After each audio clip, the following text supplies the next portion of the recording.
Hello everyone, আসসালামু আলাইকুম। আশা করি সবাই অনেক বেশি ভালো আছেন। আলহামদুলিল্লাহ আমিও ভালো আছি। আজকে আপনাদের সাথে শেয়ার করতে যাচ্ছি খুবই টেস্টি একটি ফিশ কারি। তাহলে কথা না বাড়িয়ে শুরু করি, চলুন। এখানে আমি নিয়ে নিয়েছি রুই মাছ, পালং শাক, আদা রসুনের পেস্ট, কাঁচামরিচ, পেঁয়াজ, ধনেপাতা কুচি আর কিছু বেসিক মশলা। তেল গরম হয়ে যাওয়ার পরে এখানে আমি দিয়ে দিচ্ছি দুটি মিডিয়াম সাইজের কুচি করে রাখা পেঁয়াজ। এই পেঁয়াজগুলো আমি ততক্ষণ পর্যন্ত ভেজে নিব যতক্ষণ না পর্যন্ত লাইট গোল্ডেন ব্রাউন হয়ে যাচ্ছে। পেঁয়াজগুলো যখন লাইট গোল্ডেন ব্রাউন হয়ে এসেছে তার মধ্যে এখানে আমি দিয়ে দিচ্ছি 1 চা চামচ পরিমাণে আদা ও 1.5 চা চামচ পরিমাণে রসুনের পেস্ট। এই আদা ও রসুনের পেস্ট দেওয়ার পরে আমি মিনিটখানেক ভেজে নেব যাতে করে এ থেকে কাঁচা গন্ধ পুরোপুরিভাবে চলে যায়। Please subscribe to my channel and press the bell icon, তাহলে নোটিফিকেশনটি সবার আগে আপনার কাছে যাবে আর ভিডিওটি সবার আগে আপনি দেখতে পাবেন।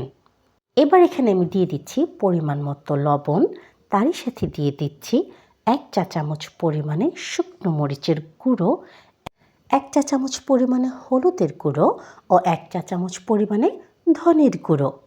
Please to like, comment, share more and more, তাতে করে আমি অনেক বেশি মোটিভেট হয়ে যাই, আমার ভিডিও বানানোর আগ্রহ বেড়ে যায় আর সেই ভিডিওগুলো আমি আপনাদের সাথে শেয়ার করতে পারি, কারণ এই ভিডিওগুলো আমি মূলত আপনাদের জন্যই তৈরি করে থাকি। এবারে সবগুলো মশলাকে খুব ভালো করে একসাথে মিশিয়ে নিচ্ছি যাতে করে এ থেকে কাঁচা গন্ধ চলে যায়। রান্নার মাঝে মশলা কষানো খুব ইম্পর্ট্যান্ট একটি পার্ট হয়ে থাকে। যদি মশলাটা খুব ভালো করে কষানো না হয়ে যায় তাহলে কিন্তু কাঁচা গন্ধ আসে। আর এবার এখানে আমি দিয়ে দিচ্ছি পরিমাণ মতো পানি যাতে করে মশলা খুব ভালো করে কুক হয়ে যায়। ঢেকে দিয়ে রান্না করে নিব কিছুক্ষণের জন্য। দেখতে পাচ্ছেন দর্শক, 4-5 মিনিট পর আমার মশলা থেকে কিন্তু তেল ছাড়তে শুরু করেছে। তার মানে হয়েছে আমার মশলা খুব ভালো করে কষানো হয়ে গেছে। এবার এই কষানো মশলার মধ্যে আমি রুই মাছগুলিকে দিয়ে দিচ্ছি।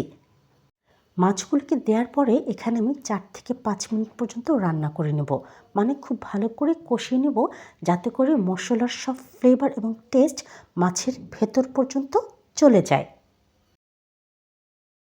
মাছগুলো কিন্তু খুব ভালো করে কষানো হয়ে গেছে।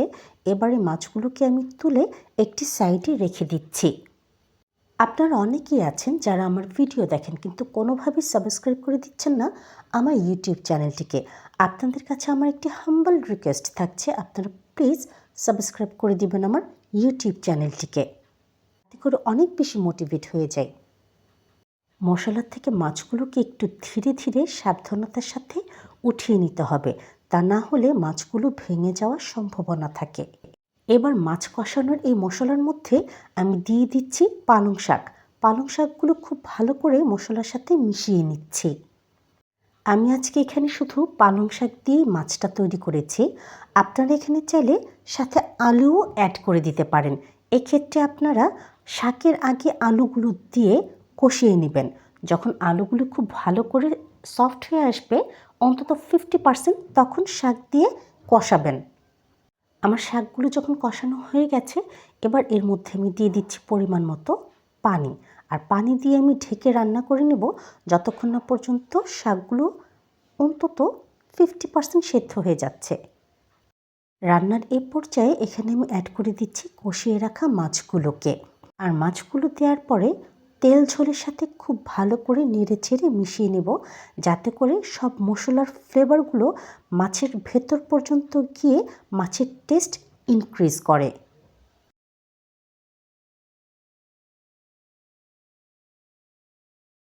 এবার ঢেকে দিয়ে রান্না করে নিচ্ছি 3 থেকে 4 মিনিট পর্যন্ত।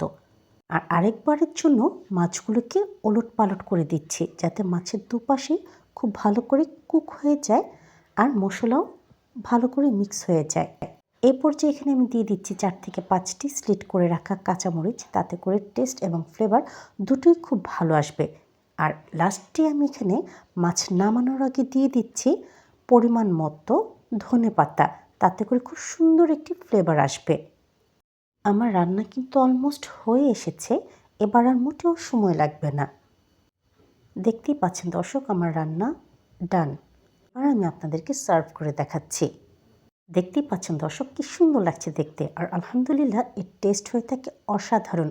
গরম ভাতের সাথে এর কোনো জুড়ি হয় না। যদি আপনাদের আমার ভিডিওটি ভালো লেগে থাকে তাহলে অবশ্যই সাবস্ক্রাইব করে দেবেন আমার ইউটিউব চ্যানেলটিকে। সবাইকে ধন্যবাদ সাথে থাকার জন্য। দেখা হবে পরের ভিডিওতে।